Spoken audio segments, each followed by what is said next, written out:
আমি কখনো এই যে হাজবেন্ড ঘরের কাজে হেল্প করে এটা কখনো শো অফ করে দেখাই না। কিন্তু এবার আমার মনে হলো যে না, অ্যাপ্রিসিয়েট করা খুবই দরকার। আমি প্রায় 20 দিন যাবৎ অনেক অসুস্থ।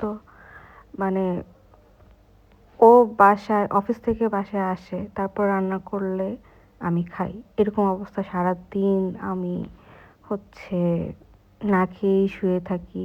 যা খাই তা আমার পেটে থাকে না। তো এই কয়দিন অনেক কষ্ট করছে ভাই।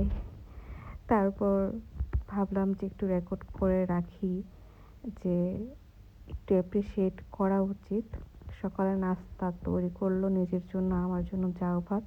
তারপর বললাম যে বুয়াকে দিয়ে তো বাঁধাকপি কেটে রেখেছি, একটু তুমি ব্যাচেলর স্টাইলে বাঁধাকপি রান্না করো। আমি যেভাবে রান্না করি সে তো পারবে না, ছেলেরা তো সব পারে না।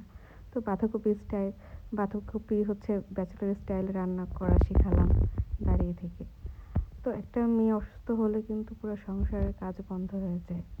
তো এরকম সাপোর্টিং হাজব্যান্ড থাকলে কিন্তু অনেক অনেক হচ্ছে হেল্প হয়। তো এই তো বাঁধাকপি ভাজি হয়ে গেল, অনেক অনেক করেছে।